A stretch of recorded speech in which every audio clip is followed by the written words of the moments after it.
সালমান ফারসি রাদিয়াল্লাহু তাআলা আনহু বলেন,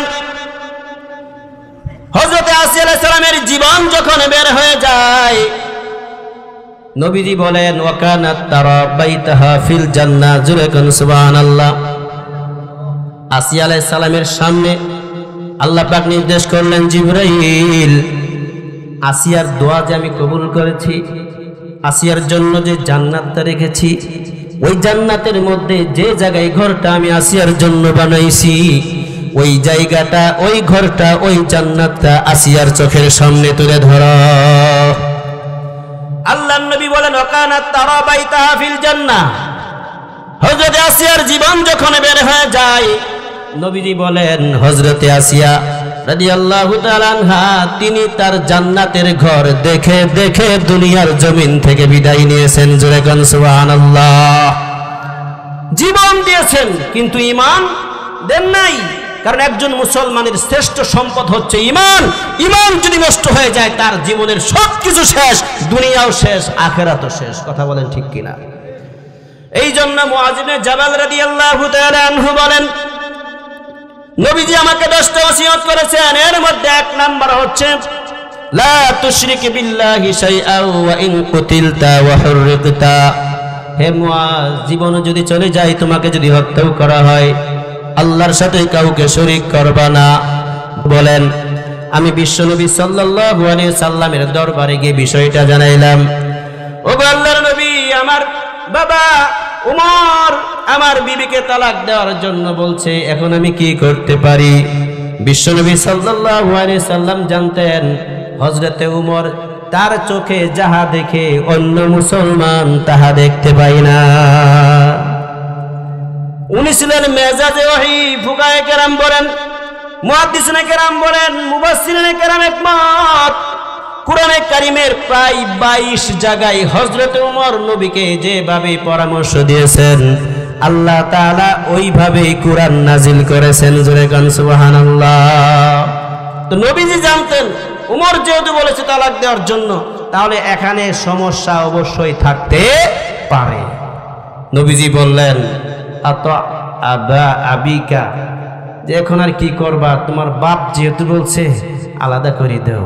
বাস, বাপের কথা শুনে বিবিকে আলাদা করেছে, বাবার সাথে বেয়াদবি করে নাই। সুবহানাল্লাহ বলেন। তার মানে অর্থ এই নয় যে আপনারা যারা বাবা আছেন, সন্তান বিবি মানে পুতের বউ কথা শুনে না, আগামীকালই বলে দিবেন তালাক দিয়ে দাও। না, আপনি তো উমরের মতো তো কিছু বুঝেন না। কথা কোন ঠিক কিনা? উমর রাদিয়াল্লাহু তাআলা এমন ছিলেন, রাত্রিতে কেউ স্বপ্নে দেখলে এটা উনি বলতে পারতেন। সুবহানাল্লাহ বলেন। উনি মেজাজে ওহী ছিলেন।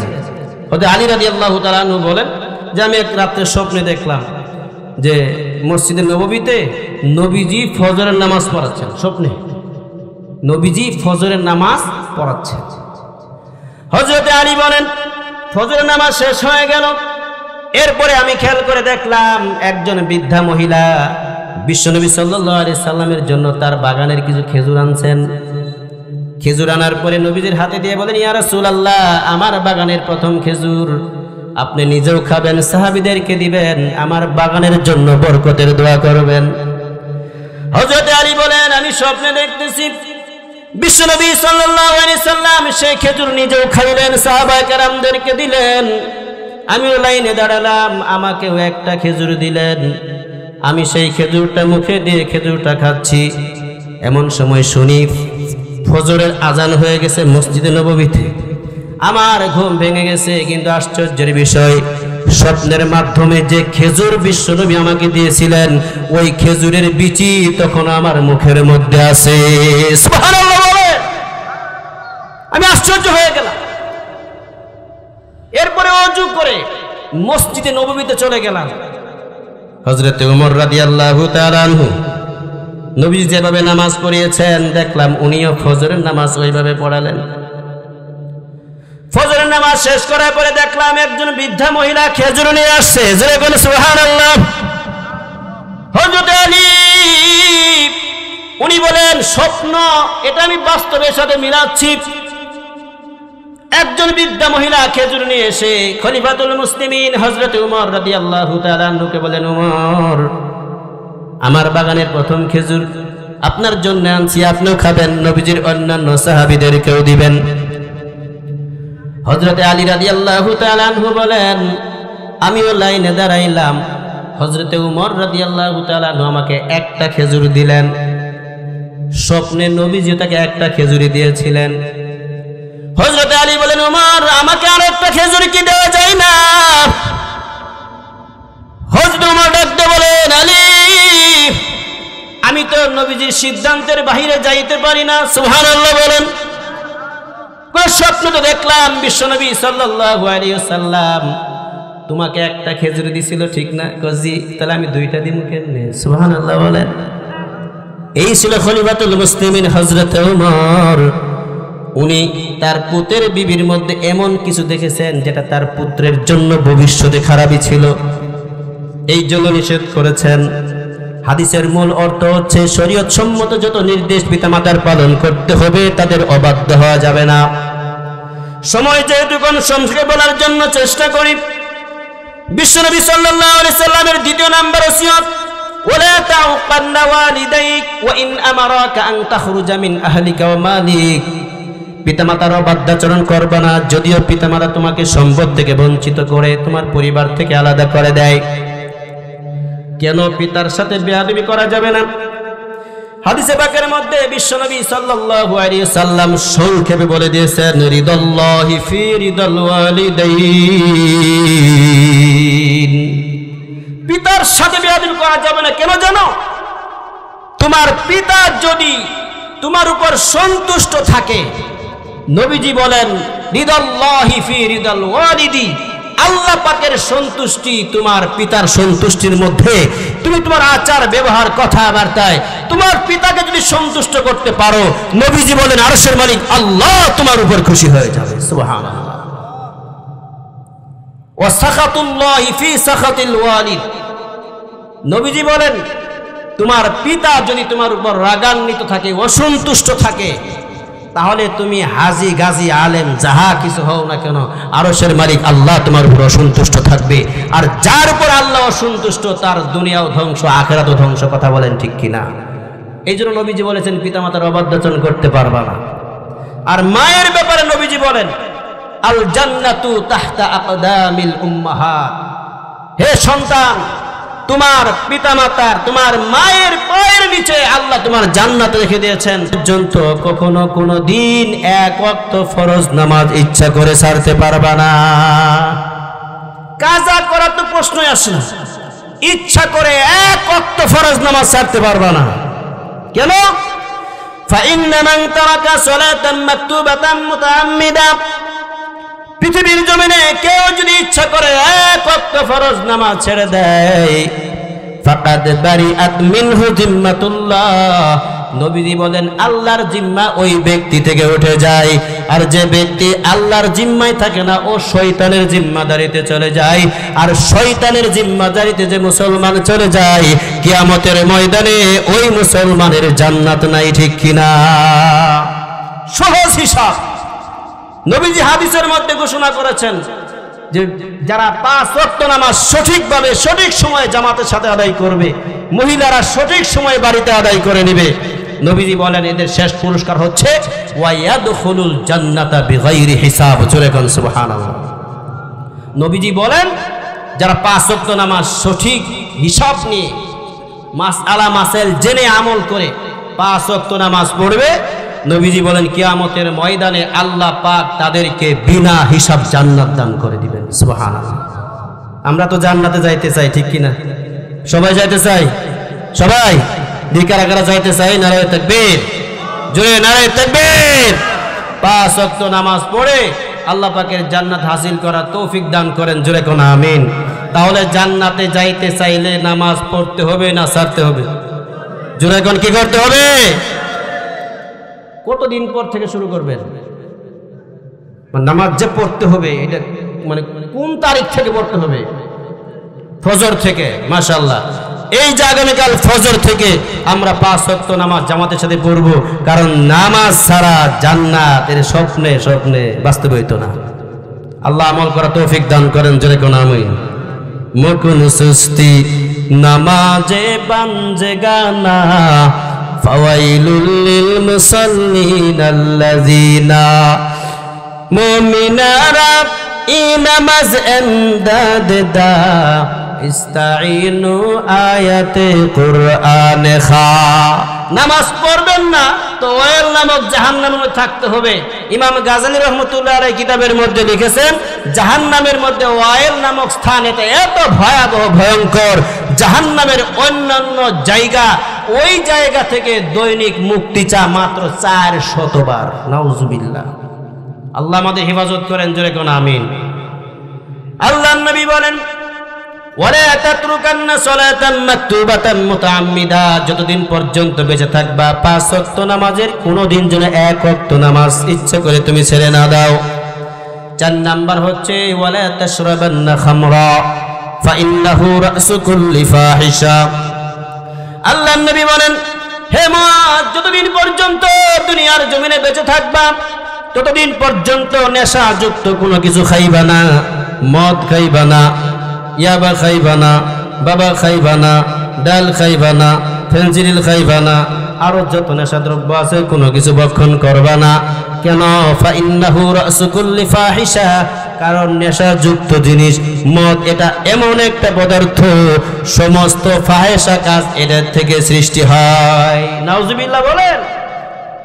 এখন তো মদের টাকা, নেশার টাকা না পাওয়ার কারণে সন্তানের হাতে মা খুন হয়, সন্তানের হাতে বাবা খুন হয়।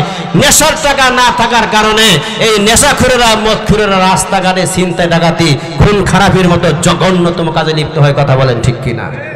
এই জন্য নবীজি বলেছেন নেশাযুক্ত কোনো কিছু ভক্ষণ করবা না। 5 নাম্বার হচ্ছে ওয়া ইয়াকা ওয়াল মাসিয়া ফাইন্না বিল মাসিয়াতি হাল্লা সাকাতুল্লাহি আযজা ওয়া জাল। হে মুআজ, যতদিন দুনিয়ার জমিনে বাঁচবা ততদিন পর্যন্ত গুনাহ বলতে যত কাজ আছে, পাপাচার যত আছে এগুলা করবা না।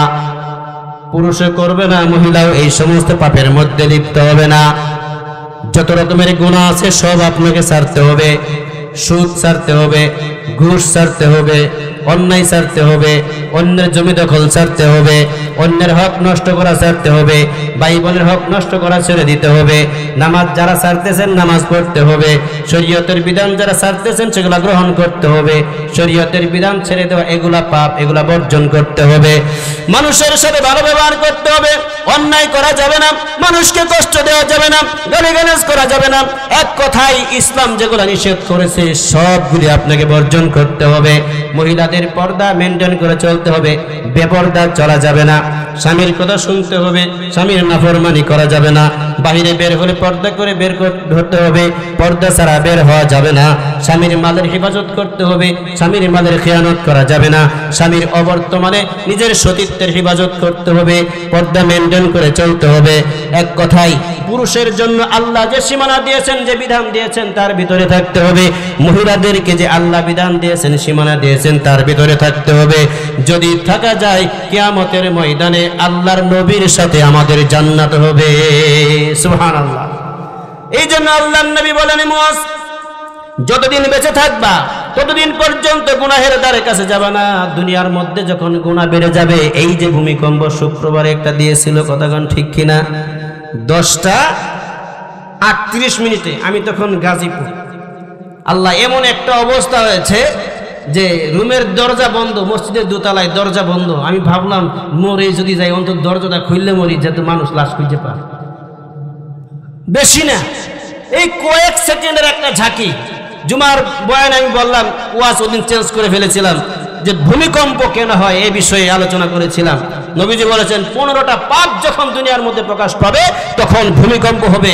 খাসফান ও মাসখান, চেহারা বিকৃত হয়ে যাবে, ভূমিকম্প হবে, আগুনের জঞ্জাবায়ু চলে আসবে। নাউজুবিল্লাহ। আমি বললাম আর মাত্র 5 সেকেন্ড যদি এই ঝাঁকিটা থাকতো তাহলে আমিও আর জুমা পড়াতে পারতাম না, আর আপনারাও এসে নামাজ পড়তে পারতেন না। আমরা সকলে ইন্না লিল্লাহি ওয়া ইন্না ইলাইহি রাজিউন হয়ে যাইতাম। কথা বলেন ঠিক কিনা? এই যে দুনিয়ার মধ্যে যখন পাপ বেড়ে যাবে তখন এই সমস্ত ভূমিকম্প, ভূমিধস, চেহারা বিকৃতি, বিভিন্ন রকমের গজব একের পর এক আসতেই থাকবে। এই জন্য নবীজি বলেন পাপ কাজের ধারে কাছে যাবে না। 6 নাম্বার আল্লাহর নবী সাল্লাল্লাহু আলাইহি সাল্লাম বলেন, ওয়া ইয়াকা ওয়াল ফিরারা মিনাজ জাহফ ওয়া ইন হালাকান নাস। হে মুয়াজ, দ্বীনের জন্য, ইসলামের জন্য, ইলাহি কালিমাতুল্লাহর জন্য যখন তুমি ময়দানে অবতীর্ণ হবে, জিহাদের ময়দানে চলে যাবে, জিহাদের ময়দানের সকল মানুষ যদি শাহাদাত বরণ করে, তবুও তুমি যুদ্ধের ময়দান থেকে পলায়ন করবা না। 7 নাম্বার, আল্লাহর নবী সাল্লাল্লাহু আলাইহি ওয়াসাল্লাম বলেন, ওয়া ইযা আসাবান নাস মাউতান ওয়া আনতা ফীহিম ফাসবুত।